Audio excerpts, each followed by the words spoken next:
Olá, começa agora mais um programa Ideias e Debates. E o tema de hoje é um balanço do setor de turismo aqui no estado de São Paulo. Para nós conversarmos sobre esse tema, para fazermos uma análise do turismo aqui em São Paulo, eu recebo a Mariana Aldrigue, ela que é presidente do Conselho de Turismo da FEComércio, Federação do Comércio aqui de São Paulo. E recebo também o Bruno Omori, presidente do IDT-SEMA, que é Instituto de Desenvolvimento, Turismo, Cultura, Esporte e Meio Ambiente. Mariana Aldrigues, seja bem-vinda ao Ideias e Debates. Muito obrigada, obrigada a todos pela oportunidade. Cumprimento ao Fábio, ao Bruno, um prazer estar aqui com vocês. Bruno, seja bem-vindo também ao Ideias e Debates. Olá, agradeço o convite, Fábio, e é um grande prazer estar debatendo com você e com a professora e presidente Mariana. Eu vou começar aqui o nosso bate-papo pela Mariana. Mariana, no ano passado, quando chegou a pandemia de Covid-19 aqui no Brasil, né, e especificamente em São Paulo, claro, quais foram os primeiros reflexos disso para o turismo aqui no estado? Basicamente, quem primeiro percebeu que tinha algo muito sério acontecendo foram as companhias aéreas que operam nos aeroportos com desembarque internacional. Então, para quem é do turismo, já desde dezembro havia uma sinalização de algo acontecendo na China, depois modificando ali para a Europa, os alertas chegando, mas uma sensação de que não ia chegar para cá, que era algo muito centrado na Ásia. Em fevereiro, a gente estava uma semana antes do carnaval, os voos que estavam partindo da Itália começaram a ter ou cancelamentos ou adiamentos, até que um voo de Milão veio praticamente vazio para o Brasil. E aí, em coisa de 8 dias, foi decretada a pandemia. Minto, um pouco mais, foi acho que 14 dias depois foi decretada a pandemia. E aí, as notícias foram, né, em forma de avalanche para todos. Então, naqueles primeiros 15 dias, entre 12 de março até o final do mês, todo mundo se abalou da mesma forma. Mas eu acredito que quem teve vamos dizer assim, uma sobrecarga maior, que era o impacto da notícia mais um volume de trabalho grande, foram as agências e operadoras de viagem, que precisaram trabalhar muito para repatriar ou realocar os seus passageiros. Ô Bruno, pegando o gancho nisso que a Mariana acabou de nos falar, vocês que lidam com turismo no dia a dia e pelas notícias que já chegavam da Europa, vocês já estavam preparados para aquela crise iminente ou, apesar das notícias de fora, na hora que começaram a surgir os primeiros problemas, foi surpreendente também para vocês? Ele foi surpreendente porque foi a maior crise da história do turismo mundial. Ninguém estava preparado para esperar uma notícia, uma catástrofe desse nível, né? Foi maior que um crack da bolsa, foi maior que uma guerra, todas elas que existiram, Primeira, Segunda Guerra Mundial, ou mesmo qualquer tipo de fenômeno que tinha acontecido da Ásia, da crise das bolsas e mercado imobiliário americano, ou mesmo as torres gêmeas serem atacadas. Nunca tinha acontecido um fenômeno de tão forte impacto, né? Nós chegamos a ter praticamente quase 100%, chegou no estado de São Paulo, quase 95% dos hotéis totalmente fechados, num período aí, basicamente de março até quase junho do ano passado, e depois começou a ter uma retomada gradual do turismo de lazer, aquele turista que circula com o próprio carro num raio de 100 a 300 quilômetros, e do final do ano a gente tinha uma retomada mais do turismo de lazer, mas o turismo de negócios e eventos ele ficou totalmente parado e continua parado desde basicamente março do ano passado até agora. Mais de um ano sem acontecer feira, sem acontecer congresso, sem ter a retomada do turismo de negócio. O turismo de lazer, agora totalmente parado novamente, deve retomar, como teve algumas cidades, por exemplo, no mês de julho, agosto, setembro do ano passado, tiveram taxa de ocupação até comparáveis, muito próximas à do ano antes da pandemia. Porém, cidades de negócios e eventos, congressos e feiras, essas basicamente zeraram. Saiu, por exemplo, na cidade de São Paulo de 80% de ocupação para 8% de ocupação, se comparar o ano de 2019 para o ano de 2020. Bruno, eu quero até também aproveitar de algo que você falou aí. Você disse que em determinado momento, lá no ano passado, naquele começo, chegou um momento que vocês tiveram que fechar as portas dos hotéis. Naquele momento que vocês fecharam as portas, como é que ficou a relação com os clientes, com os hóspedes que já tinham agendamento, e também como é que ficou a relação com os funcionários? Já que um hotel precisa ter todo um corpo ali de trabalho para manter o hotel funcionando.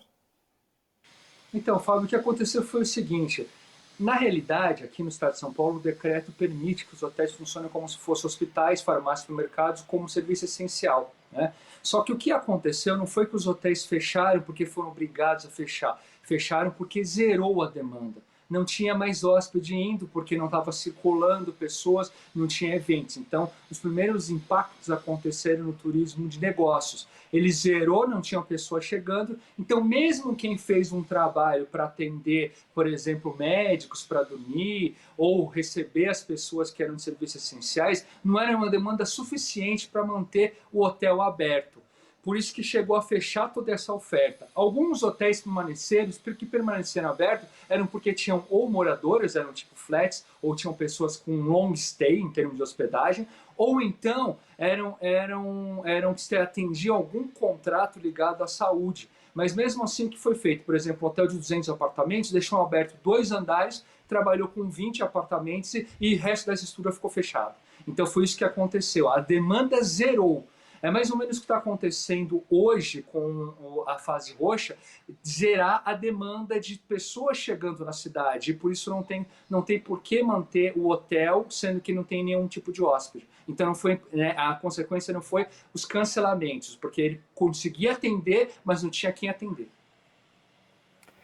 Ô Mariana, você que preside, né, o Conselho de Turismo lá na FEComércio, conforme os estabelecimentos comerciais ligados ao turismo foram enfrentando essas dificuldades, começou a chegar para vocês demanda de repente, empresário sem saber ali o que fazer, o empresário de repente com receio de ter que fechar as portas definitivamente? Que tipo de demanda chegou até vocês por parte dos empresários dessa área? A parte ótima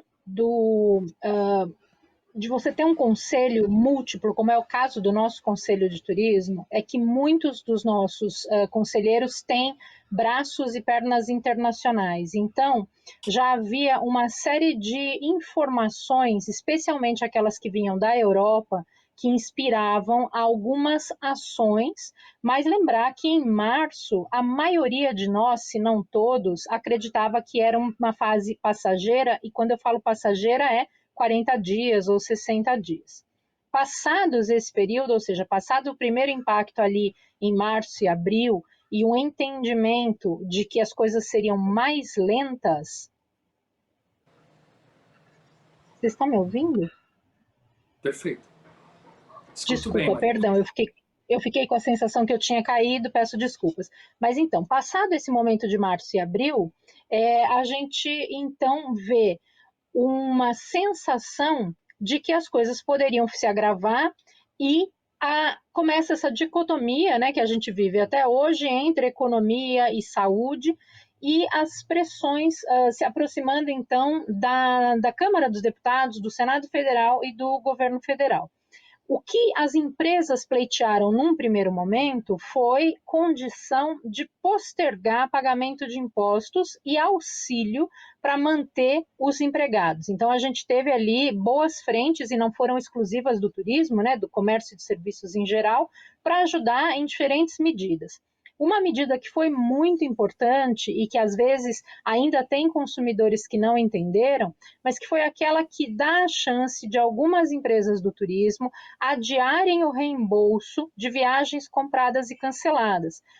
é um tema polêmico, é um tema que suscita discussões acaloradas, mas a gente tem que pensar que muito do valor que foi pago por essas viagens que não aconteceram permitiu que as empresas preservassem alguns empregos. Então, os compromissos serão honrados, que a maior preocupação nossa é se uma empresa como essa fecha, aí esse cliente nunca mais vai receber o reembolso. Então, a gente teria que equilibrar, eram muitos pratos frágeis para equilibrar naquele momento, mas eu diria, né, de forma bem resumida, as duas grandes demandas foram preservar a condição da empresa manter o seu emprego e tentar negociar junto às esferas aí, municipais, estaduais e federal, o pagamento dos impostos ou a fluidez, né, das taxas que a gente teve que pagar. Então, isso marcou principalmente os primeiros 6 meses entre março e outubro de 2020.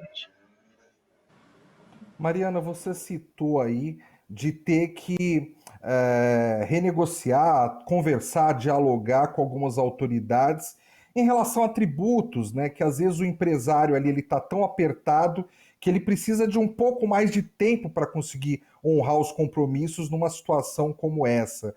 Vocês tiveram receptividade por parte dessas autoridades públicas? Eles receberam vocês, receberam os empresários? Houve esse tipo de diálogo efetivo? Com certeza.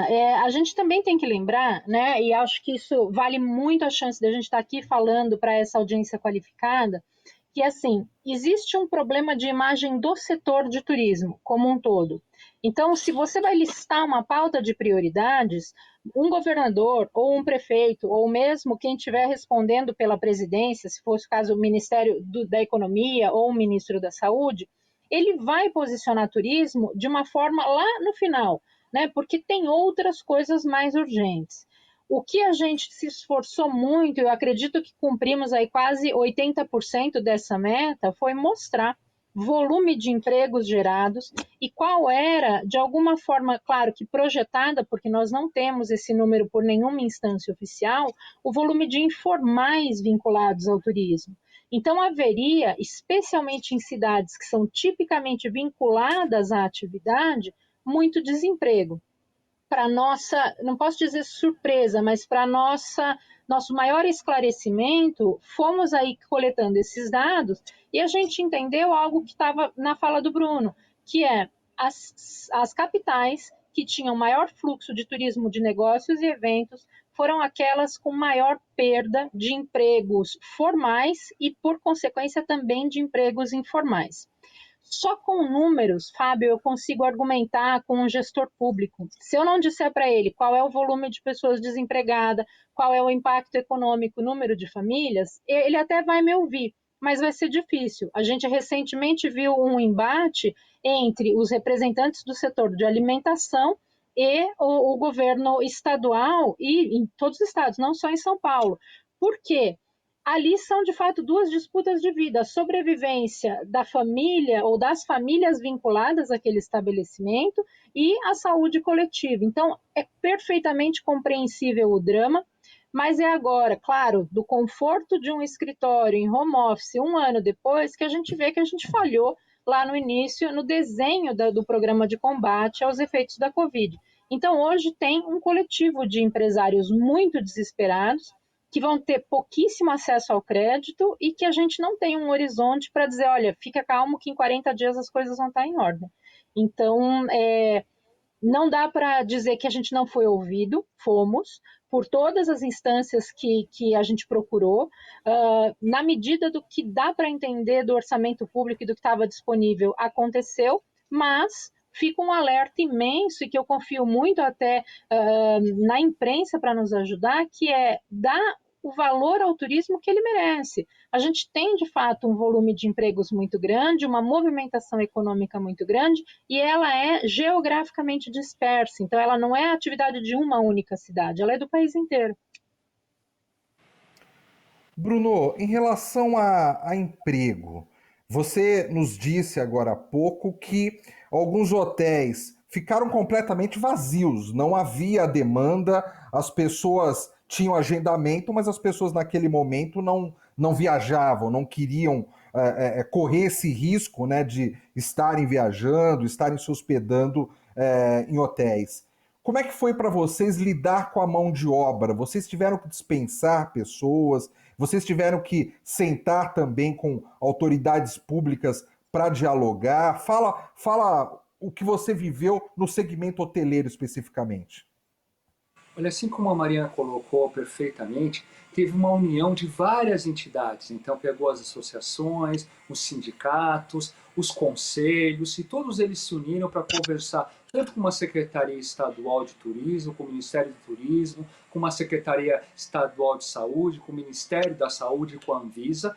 Então, as entidades elas procuraram apegar essas dores, né, inclusive saindo aquelas MPs, a 936, a 948, que davam essa flexibilização em relação à mão de obra, e aí os sindicatos trabalharam ativamente para fazer e ajustar rapidamente as convenções coletivas a essas MPs. Alguns sindicatos se anteciparam, inclusive, a MPs para em relação à questão não da dispensa, mas, por exemplo, da prorrogação, a diminuição do número de horas trabalhadas, a questão da suspensão dos contratos de trabalho, a questão de poder fazer uma troca em relação à antecipação de férias coletivas. Teve também algumas ações que foram feitas com o governo em relação aos créditos para pagar os salários dos colaboradores. Então, tudo isso foi construído. Evidentemente que não foi suficiente, como a Mariana colocou perfeitamente, para poder atender, e ela não conseguiu chegar em toda a cadeia produtiva, né? Porque nós temos desde uma rede,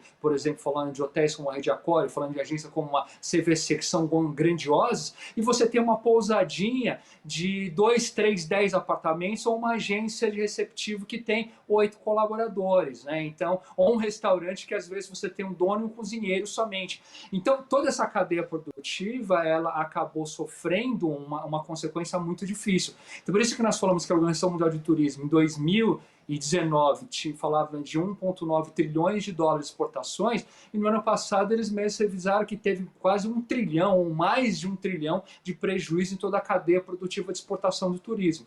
E então foi o pior ano da história do turismo mundial, e aí todos os segmentos foram impactados de uma forma muito expressiva, né? O turismo de lazer, como eu estava colocando, nos meses de julho, agosto e setembro do ano passado, com as pessoas que ficaram trabalhando, elas passaram a começar a fazer aquela viagem de 200, 300 quilômetros pegando carro próprio, e teve a demanda também dos turistas brasileiros que vão para fora, né? Nós estamos falando de mais de 10 milhões de brasileiros em si que até 2019 saíram para fora, que ficaram no mercado interno. Então isso, por exemplo, os hotéis de resorts ou os hotéis, as boutiques, tiveram uma procura de demanda para esse turismo também, que migraram em vez de ir para fora, para dentro do país. Agora, o turismo de negócios ligados a eventos, congressos, treinamentos e feiras, esse realmente zerou.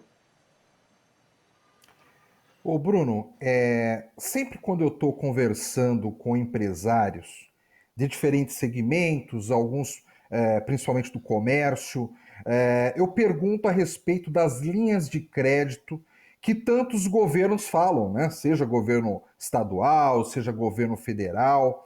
E é meio que unânime de os empresários falarem que as linhas de crédito são importantes. O fato de os governos disponibilizarem essas linhas de crédito é algo importante, mas que muitas vezes eles não conseguem ter acesso a essas linhas de crédito, porque na hora que eles vão lá requerer o dinheiro é muita burocracia, o dinheiro não sai, eles estão numa situação emergencial ali também. Se demorar muito para sair o dinheiro, aí já não adianta mais, porque as portas do estabelecimento já foram fechadas. Vocês notaram isso? Quem do setor hoteleiro, por exemplo, procurou linha de crédito? Porque é sabido que teve estabelecimento que sentiu mais que outros, né? Conseguiu esse crédito? O que você pode falar para a gente a respeito disso? Olha, de fato você foi perfeito na colocação. As linhas de crédito chegaram, por exemplo, o Ministério falou quase 5 bi que colocaria dentro da economia, Desenvolve São Paulo tinha quase uma linha de 1 bi, e outras linhas que chegaram, Banco Povo, e os próprios bancos tradicionais.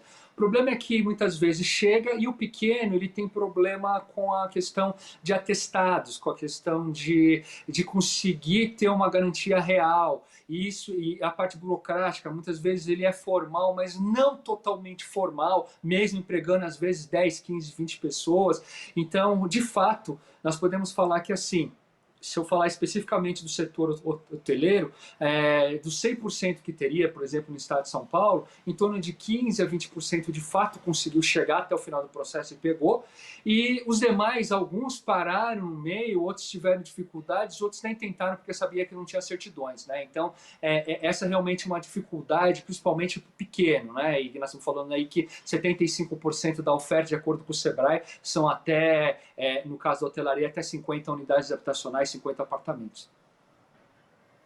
Mariana, você também notou isso aí na FEComércio? Descreve para a gente o que vocês observaram em relação a isso, as linhas de crédito aqui no estado de São Paulo, junto ao comércio.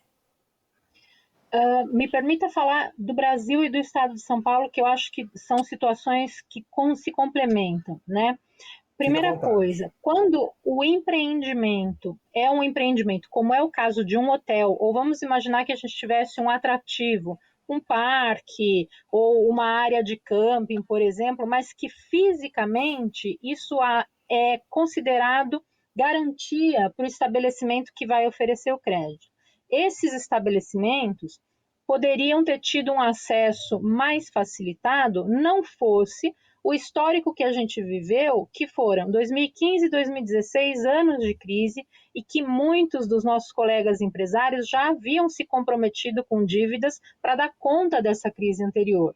Então, também havia uma situação de você precisar cumprir com outras obrigações, e naquele momento, ou seja, quase um ano atrás, as instituições bancárias não estavam ainda entendendo, como ninguém de nós estava, o tamanho da crise. Agora, pensemos que do turismo que a gente vê acontecendo em São Paulo, eu chutaria, que a gente não tem de novo os números, mas pelo menos 50% é puro trabalho intelectual. É o organizador de evento, é a operadora, a agência. Então, o que eles fizeram num primeiro momento? Eles desaquecem o setor imobiliário, devolvem os imóveis onde eles tinham, se for o caso, renegociam o aluguel, mas na maioria das vezes assumem um home office de longo prazo e vão reduzindo as despesas, até chegar no ponto de gerar o desemprego. Mas uma agência de viagem, ou mesmo um organizador de evento, ele, ao sentar junto de uma instituição de crédito, ele não tem argumentos, a menos que ele coloque a residência dele, que a gente sabe que é muito difícil ser aceita como garantia, o veículo, que muitas vezes já tinha sido até vendido para pagar outras dívidas, né? Então, não se tratou aqui de apenas disponibilizar o crédito. E vale lembrar que na soma do que o governo federal junto ao governo estadual, o que se colocou à disposição, vamos inflar isso e dizer que a gente tinha 10 bilhões, não passou de 2% do prejuízo estimado só em 2020. Então, o que aconteceu?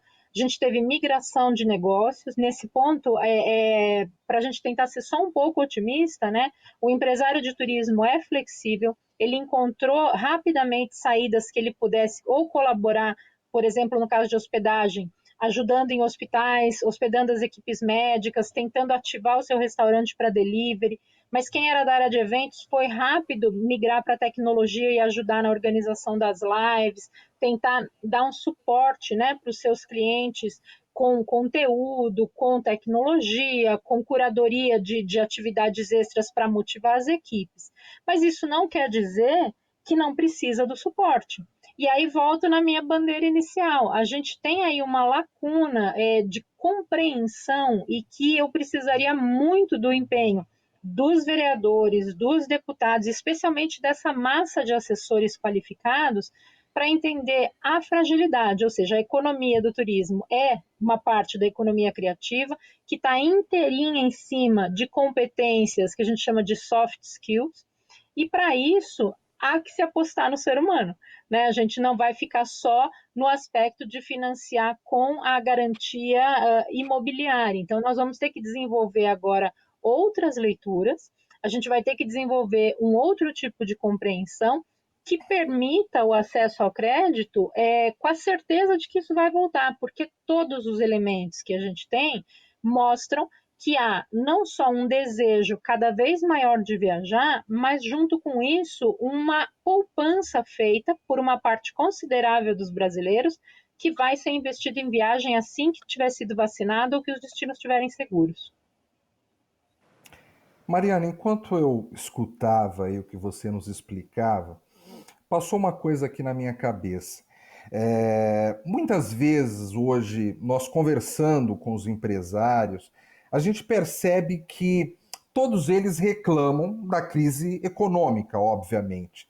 Mas parece, às vezes, que a crise econômica começou quando a pandemia chegou no Brasil. E antes, bem antes até da pandemia, nós já vivíamos problemas econômicos graves aqui.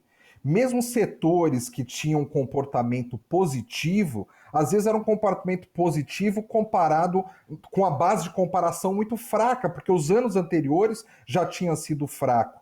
Então, quero saber de você o seguinte: quando começou o ano e que ainda não o ano de 2020, né, que ainda não havia pandemia aqui no Brasil, qual que era a expectativa do turismo? Era uma expectativa bastante otimista? Havia algumas ressalvas? O que se pensava a respeito? 2020 seria indiscutivelmente o melhor ano do turismo brasileiro para compensar os altos e baixos da década. Então, há que se lembrar que a gente teve 2012 como um ano muito bom, 2013 a gente já tinha Copa das Confederações e um ânimo, um estado de ânimo nacional também muito positivo, investimentos, muito turismo de negócio, muita equipe de imprensa vindo para entender o Brasil. 2014 até junho, julho, momento da Copa, então a curva alta, com preços bons, muita empregabilidade, mas passada a Copa, a gente entra numa espiral descendente que vai levar então ao impeachment da presidente Dilma e todas as mudanças que a gente viu. 2015 figura como o pior ano da década para o turismo brasileiro e a gente começa então como coletivo a apostar. 2016 vai ser melhor que 2015, mas não foi tanto. 2017 um pouco melhor, também não compensou as perdas. 2018 deu um bom sinal.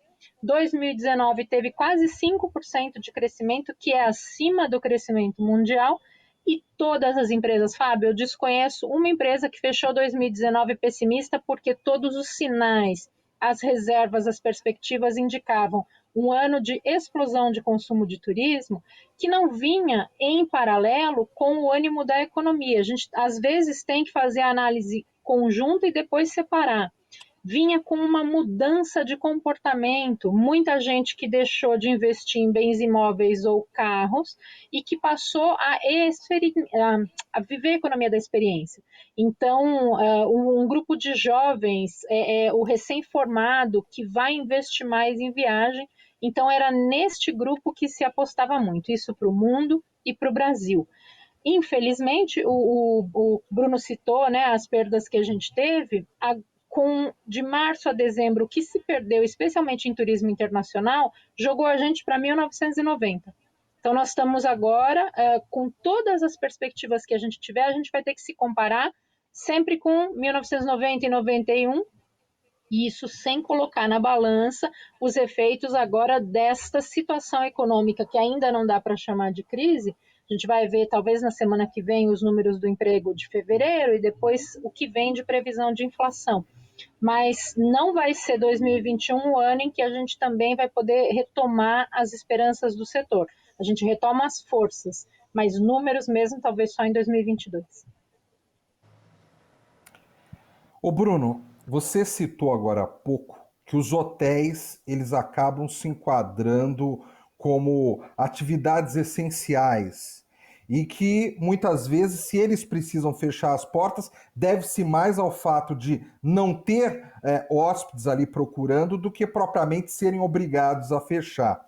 Mas nessa pandemia do abre, fecha, abre, fecha, abre, fecha, às vezes as pessoas estão mais otimistas, começam a passear um pouquinho mais, aí o número de mortes começa a subir, as pessoas começam a ficar dentro de casa novamente. O que vocês observaram de mudança no comportamento do cliente, né, do hóspede dentro dos hotéis? E o que tanto vocês tiveram que mudar dentro dos hotéis para também atender essa nova expectativa desse hóspede com um pouco mais de cuidado, um pouco mais de medo às vezes? Olha, Fábio, isso é bem interessante, porque da mesma forma como nós colocamos que as entidades olharam para pegar crédito, para ver legislações, para tentar trabalhar o setor como um todo, nós também nos unimos e nós fizemos os protocolos de saúde, os protocolos de segurança para o turista, para o hóspede. Então, isso aconteceu dentro da hotelaria, dentro das agências de viagem, dentro dos restaurantes, inclusive dos organizadores de eventos, que aí nós estamos falando o quê? Que foi desde o distanciamento, né? Então, se vamos pegar o exemplo do hotel, você consegue fazer um check-in programado com horários diferentes, você consegue fazer um check-out programado, e um check-out com ferramentas tecnológicas, você consegue mandar as despesas dele já no aplicativo, com um botão de pagamento para ele fazer o pagamento do check-out dele dentro do apartamento. O café da manhã, você pode fazer o café da manhã com horários programados. Além disso, foi colocado porções individualizadas para cada pessoa, servindo dentro do restaurante. Isso aconteceu da mesma forma, por exemplo, nos restaurantes tradicionais, o pessoal usando máscara, shield, álcool gel, fazendo distanciamento, usando, por exemplo, os cardápios eletrônicos, colocando uma luva juntamente com tal, surgir equipamentos, por exemplo, de sanitização, higienização com ozônio, mais luz UV, para poder fazer higienização, inclusive de pratos prontos, e das chaves, em vez de ficar passando álcool chave por chave.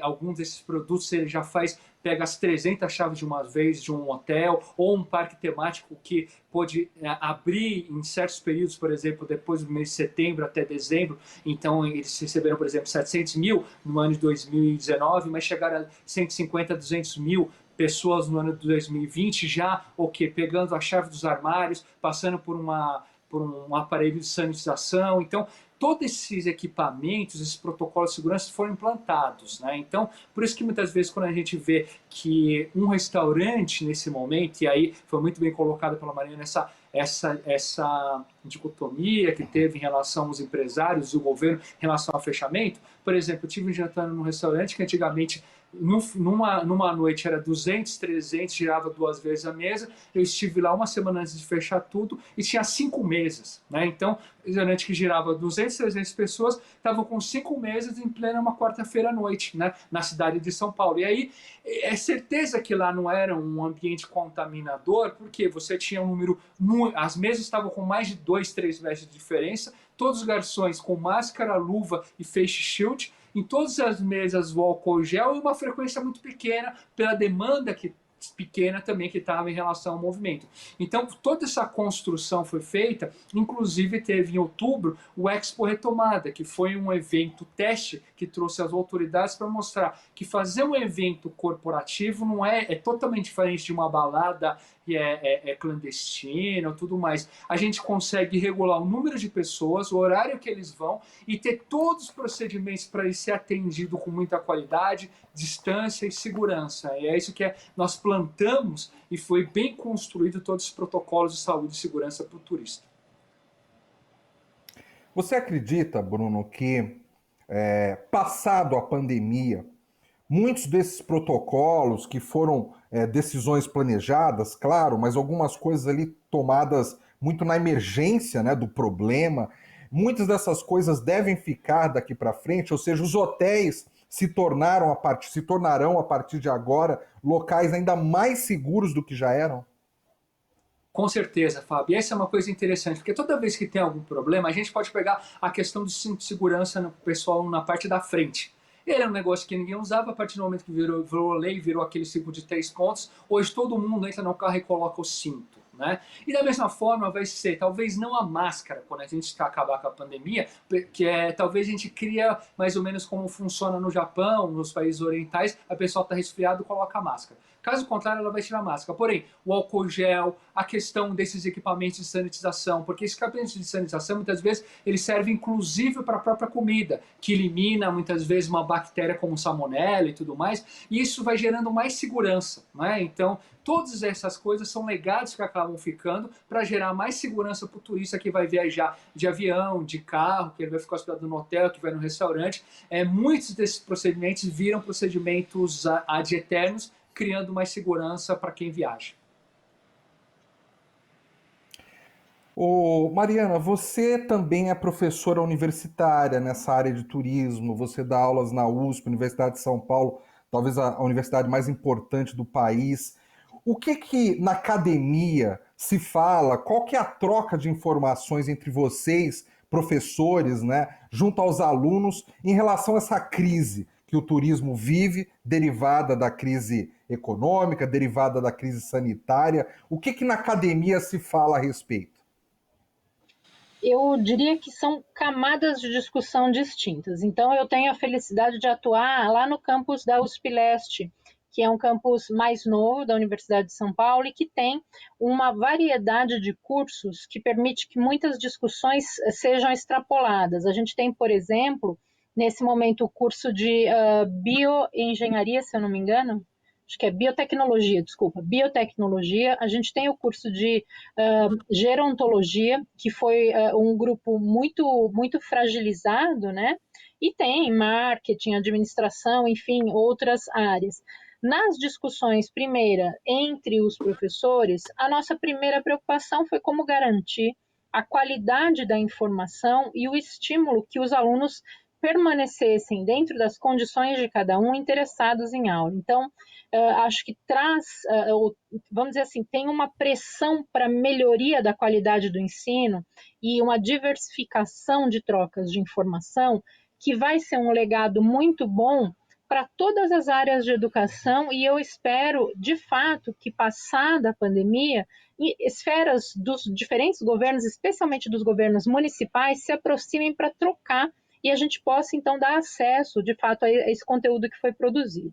Os alunos, de maneira geral, viveram uma situação de muita pressão, porque muitos voltaram para espaços de confinamento com famílias, então tiveram que se dividir entre parte do trabalho que eles já tinham na vida profissional, as tarefas da universidade e o cuidado com os familiares. Alguns já têm filhos, então a educação dos próprios filhos. Houve muito cansaço, Fábio, né? Não tem quem não esteja esgotado dessa dinâmica de aula e Zoom e conseguir dar conta das tarefas. O nosso próprio organismo não está preparado para lidar com tanta iluminação, com tanto texto, né? A gente sente falta das trocas. A gente brinca que tem uma parte dos alunos que gosta do bar ou do intervalo, mas isso é fundamental na construção social, na construção do debate e até para evitar essa polarização que a gente vê nas redes. É na conversa, né, de lado a lado que você consegue aprender a respeitar a opinião do outro. Mas eu diria que a USP, em particular, teve um papel fundamental. A gente desde sempre foi notificado com as ações, né, das pesquisas ligadas à vacina, da importância de se dar valor às informações que vinham de fora do país. Então, a rapidez com que circulou as informações de precaução.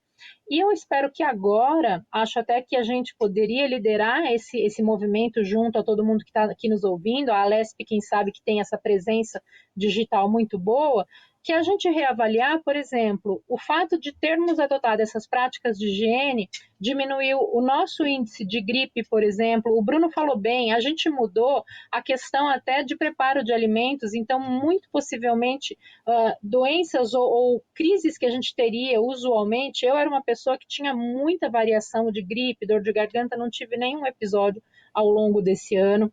Acho que aprendemos muito a distribuir melhor o tempo.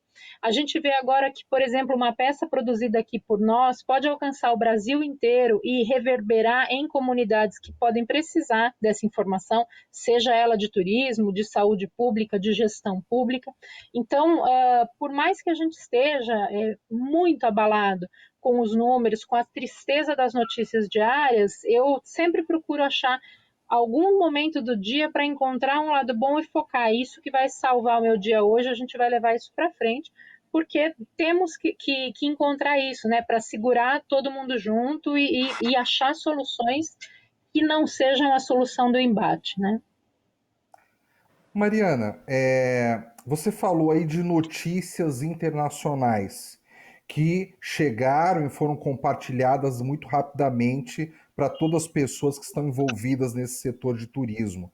Agora há pouco, o Bruno comentou que nós tivemos um aumento do turismo de pequenas distâncias, aquele turismo de até 300 quilômetros, por exemplo. Passado a pandemia, nós vamos ter o turismo internacional como nós tínhamos antes?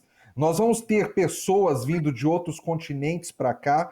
Ou você acha que durante um bom tempo, por causa do medo das pessoas no mundo, porque foi uma pandemia muito demorada, uma pandemia que causou a morte de muita gente, os países vão trabalhar num turismo mais regional, num turismo mais interno durante um bom tempo? Duas formas de responder a sua pergunta. Se eu me restringir às questões de turismo, eu vou te dizer que o Brasil tem o privilégio de ter uma população muito grande e uma classe média e alta que dá conta de sustentar os equipamentos que aqui estão estabelecidos. E também os empresários de turismo aprenderam a lidar com o turismo a despeito das políticas públicas que são feitas pelo setor. Então, se organizam, se promovem, se estruturam, se vendem e se resolvem.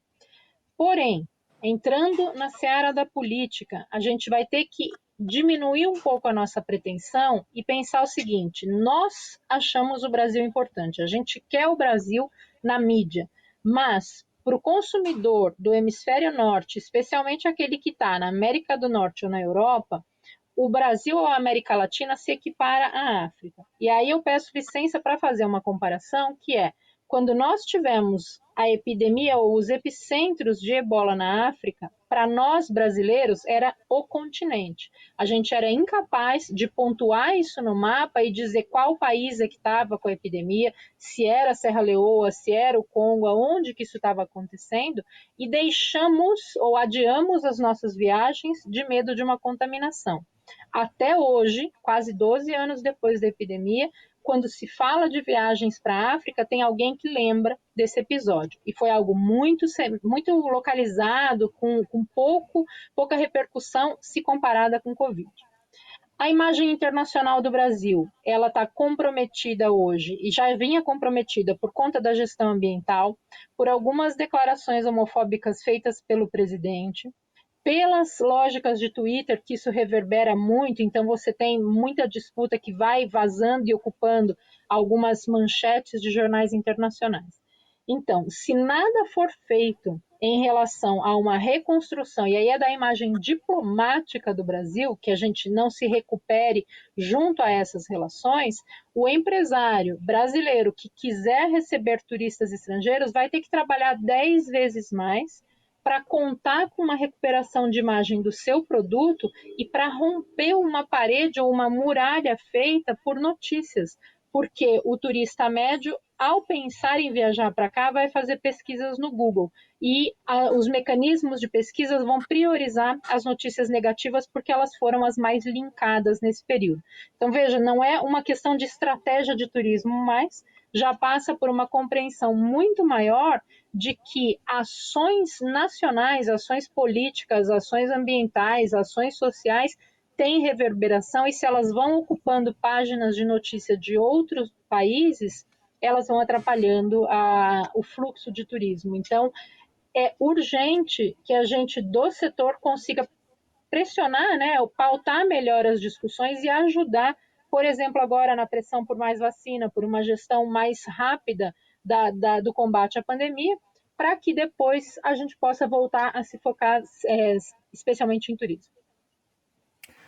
Ô Bruno, eu quero saber a sua opinião também sobre esse mesmo assunto. O que você imagina a respeito do turismo internacional depois que passar a pandemia? Se a gente vai conseguir essa retomada? Aqui no estado de São Paulo, na capital paulista especificamente, o turismo de negócios é muito forte, mas no Brasil inteiro a gente sempre teve um chamariz, né, do turismo, né, para as pessoas de outros países, praias maravilhosas. Você acha que a gente vai conseguir superar essa barreira? Ou, como a Mariana falou, infelizmente, por muitas coisas que aconteceram aqui durante a pandemia, a gente vai demorar um pouco mais de tempo? Olha, eu vou para uma questão da gente colocar o turismo como política pública macroeconômica, assim como outros países fizeram como a própria Espanha, França, Estados Unidos, como política pública macroeconômica para gerar emprego e renda, né? Então ele tem, por exemplo, em vários países, o turismo está com uma pauta, seria um exemplo aqui do Brasil, assim como a gente trabalha agricultura, eles trabalham lá o turismo também, né? Isso falando tanto do ponto de vista internacional quanto nacional, na capacitação de pessoas, nos programas de promoção, participando de feiras, congressos internacionais, criando política pública para, por exemplo, leis de incentivo para atrair investidores nacionais e internacionais para os destinos, favorecendo, por exemplo, pega um país aí como Singapura, que tem 6 milhões de habitantes, né? Eles fizeram uma legislação de atração, colocaram desde a figura dos cassinos e jogos, mas aí conseguiram, com uma lei de incentivo, trazer, por exemplo, um parque da Universal Studios. Esse parque da Universal Studios sozinho recebe 16 milhões de turistas por ano, sendo que os principais estão ali na própria Ásia, e aí eles conseguiram com isso o quê? Pleno emprego, né? São 6 milhões de habitantes, 25, mais de 26 milhões de turistas estrangeiros, e com isso eles conseguiram um pleno emprego no país.